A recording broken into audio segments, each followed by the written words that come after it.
I know you're struggling with navigating this relationship with your adult child, and I know you're overwhelmed, and you're probably wondering if you need to create some emotional boundaries. And knowing if you need those can be daunting, especially when you're so accustomed to putting everyone else's needs before yourself. That's also known as mom, right? So some of you are going to see some signs that you're going to benefit from establishing these emotional boundaries, because if you're feeling drained or you're feeling overwhelmed after interactions with your kids, or maybe feeling frequent resentment or frustration, feeling like you have no control over your own emotions, I know you understand that because I hear this all the time. So stick with me. I know this sounds familiar. We're going to talk about this and a whole bunch more in this video today. So number one is resentment. Let's talk about this because you probably feel guilty for having resentment towards your adult child. Maybe it's because they didn't maintain, regular contact, or maybe they went off the rails and made life choices that you never expected. But as we learn, we really need to not have those expectations because this is their life. And while you want the best for them, they get to choose how they're going to live it, right? So maybe it's a communication frequency that you need to modify, or what you're talking about that can help manage the resentment, the emotions that come with that. For example, maybe you feel like you need something put in place where it will, you will engage in conversations that are respectful, constructive. In other words, you're not going to participate in any guilt-ridden conversations anymore.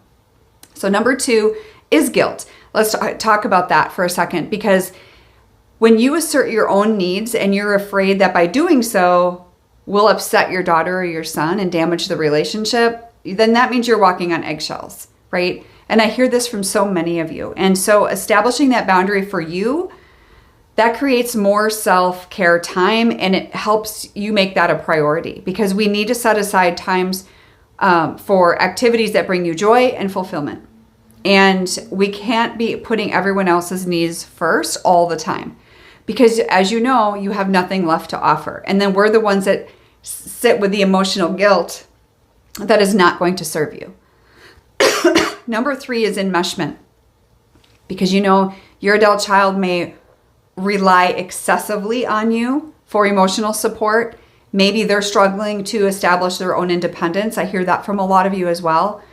And I do see this, but what happens is many times the boundary needs to be around personal space that can help address, that investment of your time and time together. But also maybe you're part of that investment. Maybe you're relying on your child for your emotional support, and neither are healthy, right? So we need to establish that boundary that is going to give you privacy, the respect, and maybe refraining on your own personal space or making decisions without consulting you. It's just a respect factor all the way around.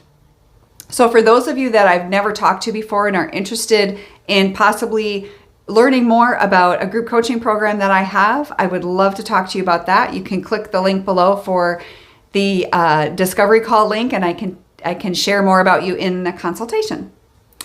Number four is emotional manipulation. And so if you're feeling like you're being guilt tripped all the time, this is where you have to implement boundaries around communication and behavior. So you don't have to engage in those conversations that involve emotional manipulation. And you know what that is. I don't have to tell you what that is, but you're going to smell it a mile away. But remember that respect goes both ways. And number five, control issues. And I see this a lot too, where mom and child are struggling with controlling behavior because we're trying to dictate each other's actions and choices, and neither will work. So if you establish a boundary around decision making, right? Like, let's respect each other and stop imposing your preferences or your expectations and just, making those small tweaks by not giving unsolicited advice, that can help go a long way with some mutual respect as well.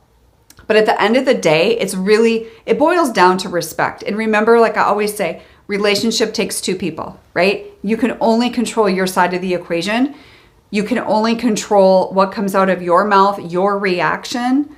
And so I would just encourage you to focus on that, focus on yourself, and your child obviously needs to do the same for themselves. And I hope they do. I hope they get the help that they need and that you're getting the help that you need. And then the two of you can come back together in a much healthier way.